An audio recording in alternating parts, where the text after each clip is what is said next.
Gek oor haar eie Afrika Ondier episode 110. Jesu is die enigste een wat Saterdag aand 'n basiese idee het dat Lia een of ander vorm van trauma vanmiddag beleef het. Hy ken haar, hy sien dit waarskynlik aan haar lyftaal en haar gesig. En toe sy opstaan om kombuis toe te stap, sit hy agterna. En toe hulle oomblik alleen daar in die kombuis is, vra hy: "Wat het regtig vandag daar op die pad gebeur, Lia?" "Ek wil nie daaroor praat nie, Jesu. Dit gaan jou in 'n baie moeilike posisie plaas. Dit mag nooit by my pa of Sergio uitkom nie."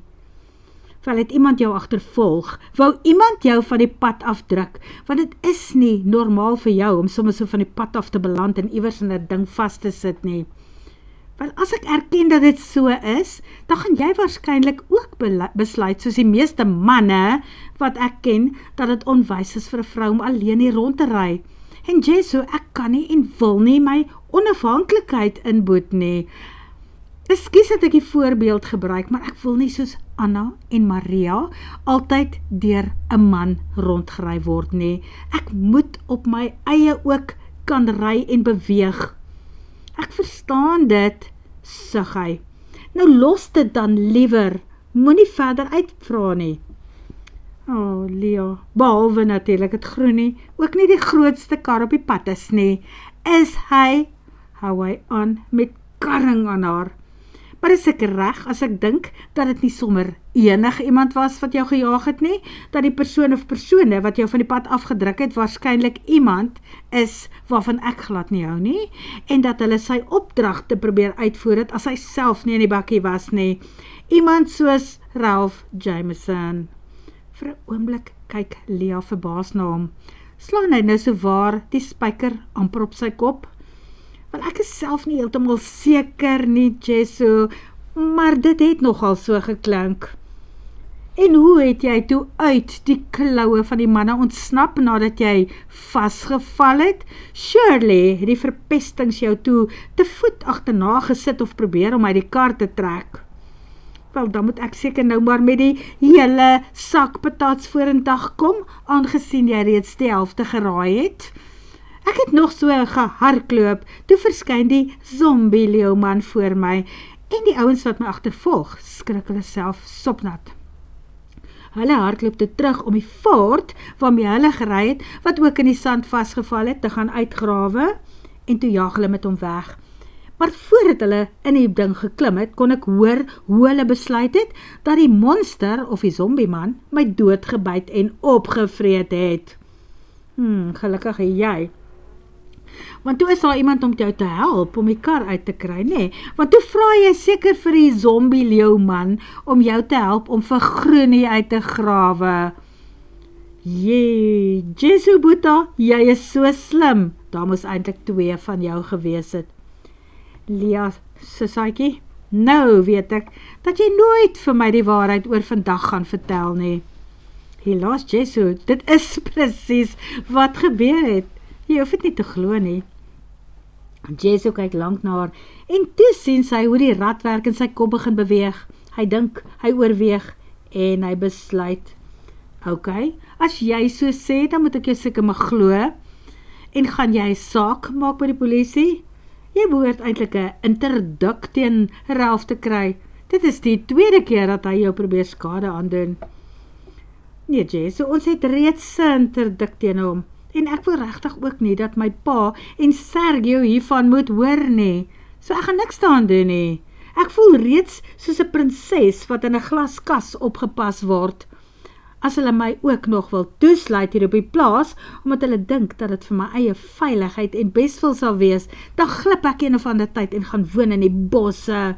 Dit kan net nie so gebeur nie. Wel, solank as wat Ralph 'n vendetta teen jou het, sal dit seker vir jou eie beswil wees as hulle jou hier laat toesluit. Maak Jesu ook die soort besluit wat haar kolle wil laat sien. Maar in plaas daarvan om te ontplof, vra sy net baie mooi, Jesu, moenie dat dit julle manne se vrede steel nie, en as dit sal help, beloof ek vanaand om nie onnodige kanse ooit te vat nie. Ek het self baie groot geskrik en ek weet, Makwa sal nie altyd op die regte oomblik op die regte plek wees om my teen Ralph se manne te beskerm nie. Makwa, die zombie leeuman. Jesu draai sy kop skeef. Jy weet dat dit die laaste ou was wat deur 'n trop leeu's verskeer is. Dit is algemene nuus. Die man is dood. Dit is oral op sosiale media. Wel, die man wat my vandag gehelp het, sê sy naam is Makwa. Wil jy vir my sê dat jy dink dat 'n spook my dan kom help het? Jesu druk sy hande in sy ligbruin hare en sy mooi bruin oë flikker in verwarring. Hy trek sy skouers op. Hy weet nie. Wel, beloof my net dat my geheim veilig is by jou, Jesu, en niks geanderhand agter jou rug hou nie. Niks vingers kruis en tuimpies nie. Sy pluk aan sy arm. Maar Jesu, ek karate jou mos plat, as jy besig is, of dink om my te verraai. Hy lig albei arms op. Hy hens op. Never, sis. Ongeveer 60 km van Hurters Retreat af, aan die ander kant van die bewaringsgebied, soos wat die kraai vlieg, vuur Sergio 2 skote in die lug. Hy en Rory ry met sy bakkie tot naby die plek, waar hulle nog steeds een van die manne van die kombuis hoor skree en gil. Rory lig met 'n skerp kollig in daardie rigting, en hulle sien dit albei gelyk. 'n Leeuwyfie wat oor die ongelukkige slagoffer staan en probeer om haar kake te sluit oor sy keel, wat hy natuurlik met sy een hand keer. Selfs van hier af sien Sergio dat sy net vel en been van verwaarlosing is. Hy lê aan en korrel, maar sy vinger huiwer op die sneller. Dit is onmoontlik om te sien waar eindig die leeu en waar begin die slagoffer wat sy nou daar onder haar voete het. Die laaste ding wat Sergio op sy gewete wil hê, is die dood van een van sy ekspedisielede, danksy 'n patroon uit sy geweer. En die tweede laaste ding is om 'n leeu te wond, wat daarna die nag kan inhardloop. Hy spring uit die bakkie en skiet nog 'n skoot bo oor die leeuwyfie. Dit het die gewenste uitwerking. Haar aandag verskuif van die man daar by haar, dat die skieter agter die skerp lig wat van agteraf op haar skyn, en op daardie oomblik kan Sergio net met skok en afgryse staar, want haar gesig lyk sleg.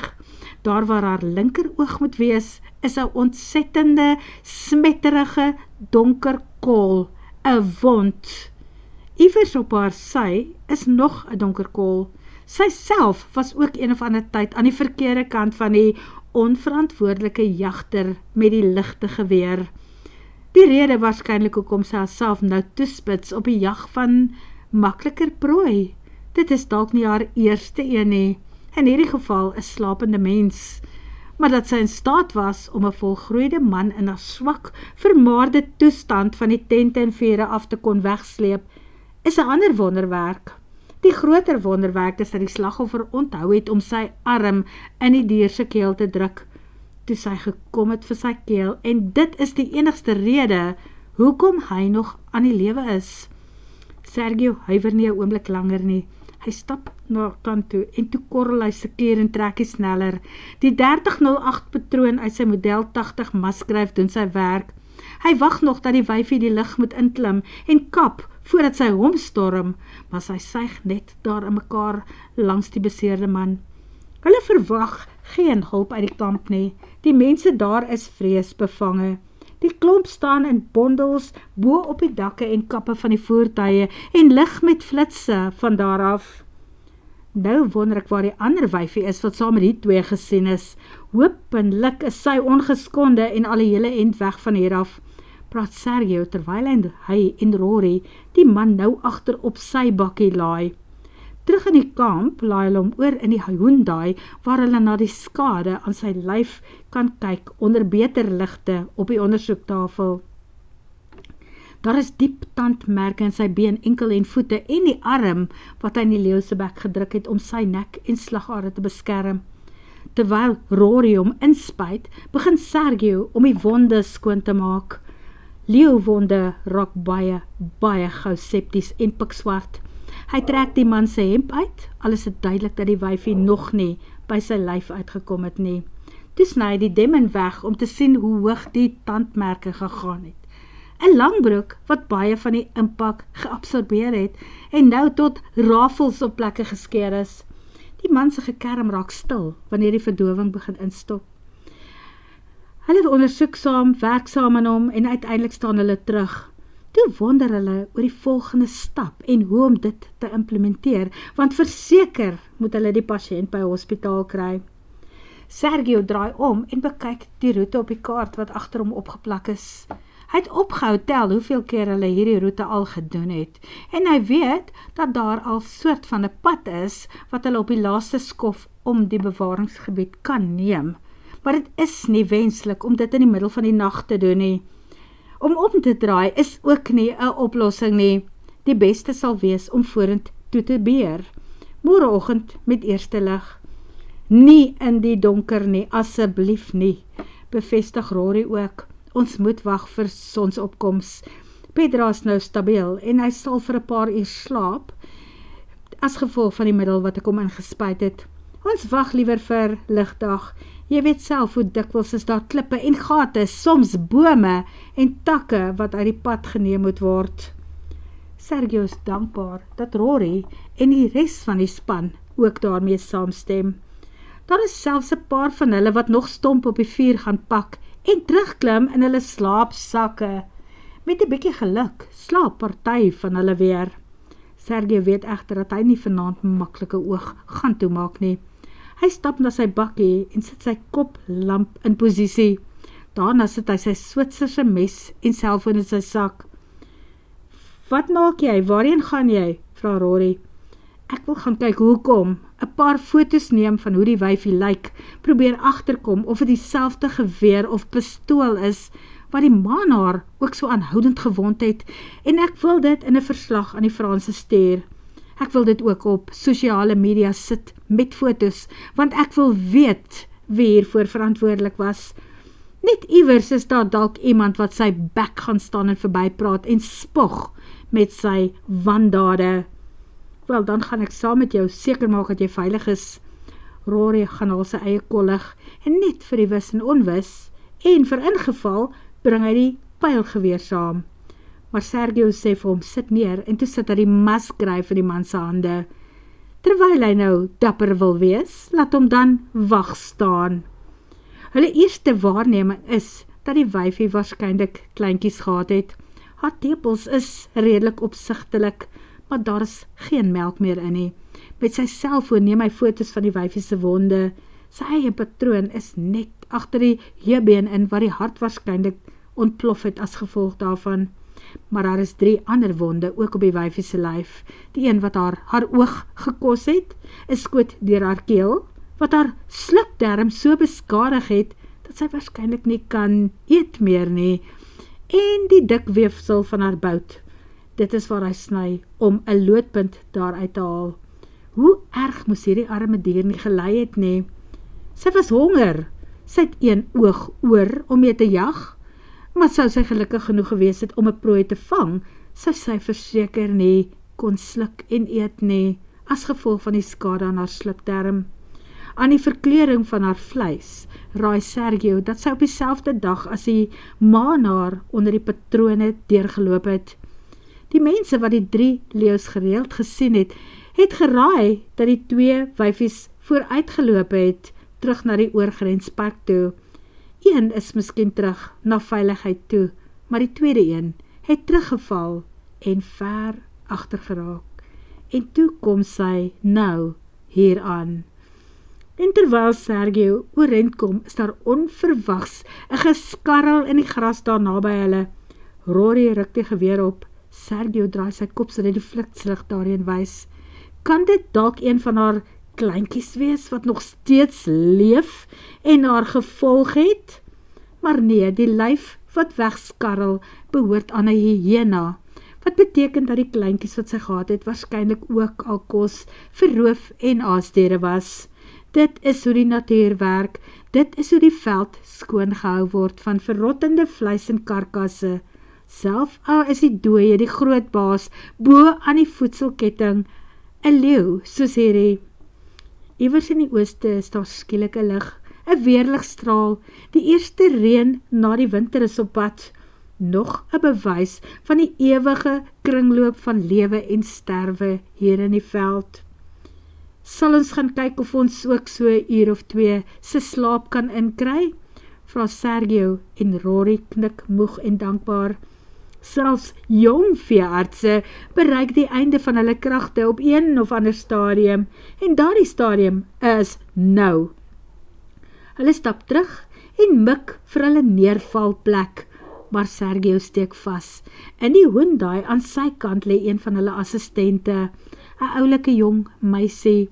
Sy het dit haar taak gemaak om dat die gewonde man om te sien. En nou, wat doen ons nou? Vra Rory.